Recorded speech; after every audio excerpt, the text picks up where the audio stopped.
নমঃ শিবায়। আমি আবারও একটা বিদ্যা নিয়ে এসেছি আপনাদের দরবারে, বিশ্বের বাঙালির কাছে। যারা হিন্দুস্থানি, যারা বাংলা বোঝেন, তারাও শিখবেন। আমার এই কথাটা বুঝে বুঝে কাজ করবেন, অবশ্য কাজ হবে। আমরা বাঙালি, বাংলা মন্ত্রতন্ত্রই আমি জানি, হিন্দি মন্ত্র আছে, কিন্তু ওইগুলো আমি ছাড়তে পারি না। আমি বাঙালির ছেলে, আসামীয়, আসামবঙ্গীয়, পশ্চিমবাংলার আসামবঙ্গীয় থেকে যত মন্ত্রতন্ত্রের উৎপত্তি হয়, কামরূপ কামাখ্যায় বহু বহু বই এখন ছাপিয়ে গেছে। পুরানো পুরানো দিনের যারা মহা ওজাবদ্যীরা ছিলেন, তান্ত্রিকরা ছিলেন, তারা বহু বহু কিছু জানতেন, সাধনা করে এসব শিখে আছে। কিন্তু এইসব বিদ্যা আস্তে আস্তে লিপ্ত হয়ে যাচ্ছে, কেউ শিখছে না। বিদ্যা কিন্তু অবশ্যই খাটে, যদি আপনার মন পবিত্র, সহ একাকার হয়ে থাকে, বিশ্বাস থাকে। আপনার নিজের মনে যদি বিশ্বাস না হয়, তাহলে এই মন্ত্র কাজ হবে না।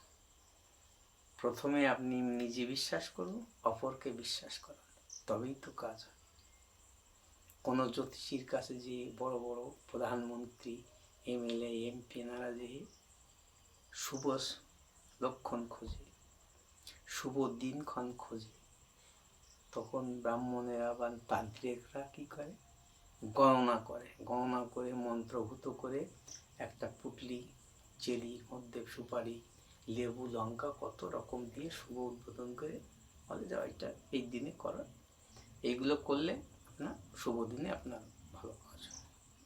তাহলে সে একজন মুখ্যমন্ত্রী কি প্রধানমন্ত্রী কি এমএলএ কি এমপি যেই হোক না কেন, সেও কিন্তু ব্রাহ্মণ বা জ্যোতিষ ঋষিদের কাছ থেকে এরকম সযুক্তি মন্ত্রতন্ত্র ব্যবহার করেই কাজ করে। বিবাহ হয়, বিবাহের মন্ত্র আছে, লক্ষ্মী পূজা, কালী পূজা, সবই তো মন্ত্রের ব্যাপার। তাহলে মন্ত্রটা বিশ্বাস করবে না?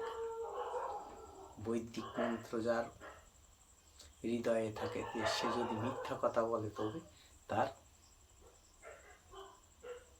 তৎক্ষণাৎ মুখ দিয়ে রক্ত উঠে মারা যায়। কিন্তু এই বৈদিক মন্ত্র আর কলিতে খাটে না। কেউ করে, খাটে কিন্তু করে না, কারণ কলির জীব মিথ্যাবাদী, সত্য কথা বলতে পারে না। যাই হোক, এগুলো হলো আলাদা কথা। আমার ভিডিওটা হচ্ছে এই, যে কোনো শত্রু যদি আপনার সঙ্গে সবসময় সর্বদাই শয়তানি করে, তো আবার দেখবেন কোনো প্রজাপতিরা যে সেখানে ওই সর্পে দংশন করেছে, সেই বিষ ভালো করার জন্য ঝাড়াচ্ছে, সেই বিষটাকে বন্ধ করে দিল, সেই বিষ কিন্তু আর কেউ নামাতে পারবে না। এরকম বদমাইশ ছিল। তো শত্রুর উপরে বিষ বন্ধ করা, শত্রুর গায়ে।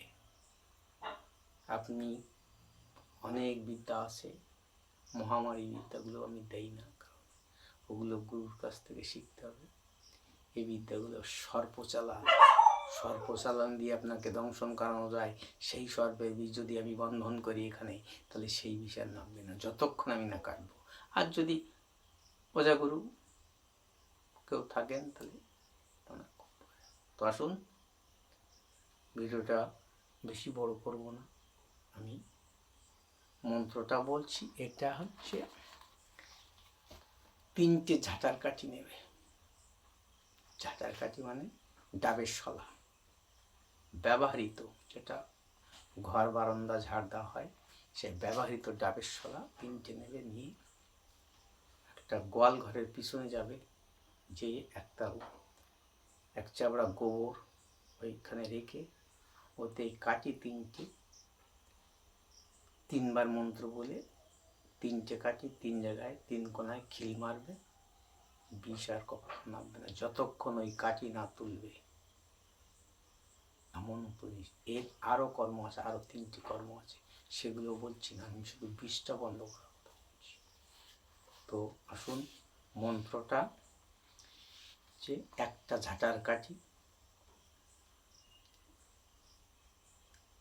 তাইতে রামের কণ্ঠ হইতে বাহির হইল নলার নীল, তাইতে জন্মিল 64 বোড়ার বিষ, এই বজ্রে খিল।